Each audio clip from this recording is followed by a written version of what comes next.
Video to sort of add on to Admintuning's intake install. If you look at his videos, there's a few things which could be, a little bit more explained.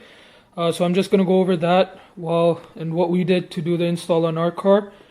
So first things first is you have to take the old boxes off. It's pretty self-explanatory there. Then you take your MAF sensor off. They come with their own screws and everything. So one thing I gotta mention is that they're unidirectional, meaning like there's only one way that it can go inside.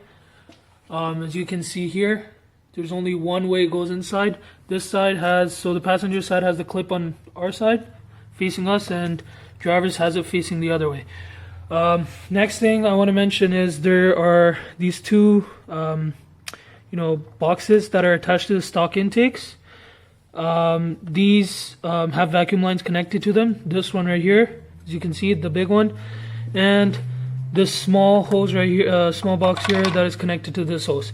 You leave these completely open. You don't have to cap them, nothing like this. The front two PCV hoses, you take them off from the manifold and you cap them with 3/8 rubber caps. So we went to our local hardware store and we went to Princess Auto for us here in Ontario, and I picked up this 80-piece kit. Comes with all of them. You need the 3/8 inch, that one right there.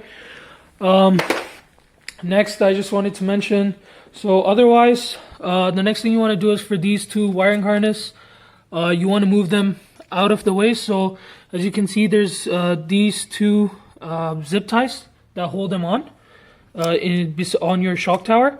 You want to break those, and you kind of want to get it out of the way. And and you want this to sit as low as possible. We have a Cusco strut bar that goes on top, this one right here. So for us, we want it to sit as low as possible, so that way like we can still fit the strut bar on top. Next thing, one thing I forgot to mention, so both these hoses go onto the valve cover right here, and this big one right here. If you were to run an oil catch can, then you have lines running to that, but since this intake system does not have a PCV system, you don't have to do anything with them. Just leave them connected, leave them open, but for sure you have to cap these two. That's it. In terms of trimming, so first thing, obviously you have to take your bumper off. For the bumper, all you gotta trim is, as you can see here, this piece. It attaches pretty much right here like this.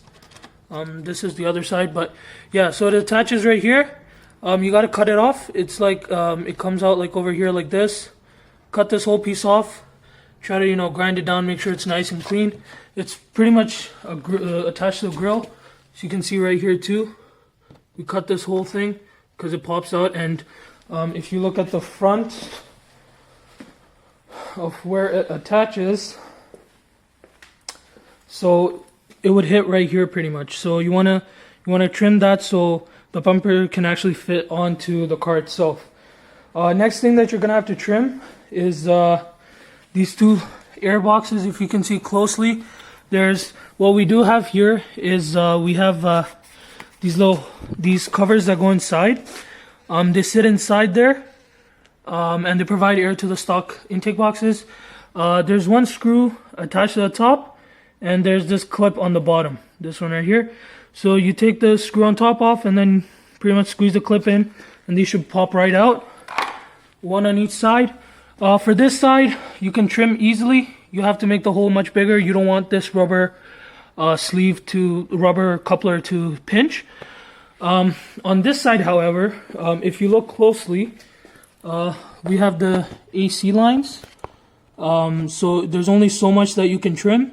So you will have a little bit of pinching on the driver's side, but that's about it. But honestly, it doesn't make a difference. It's not that that much pinching. But yeah, so you just trim on both sides, and try your best to sit it in as much as possible. Other than that, yeah, I mean, that's pretty much it. And then the intakes are installed. Try your best to like push these in as much as you can, because you want this to sit as close as you can to the car, or else the bumper is gonna, might not fit properly. So try to get it, as close into the car as possible. But yeah, other than that, that's the pretty basic rundown. Just wanted to cover some small things, that could have been sort of explained a bit better.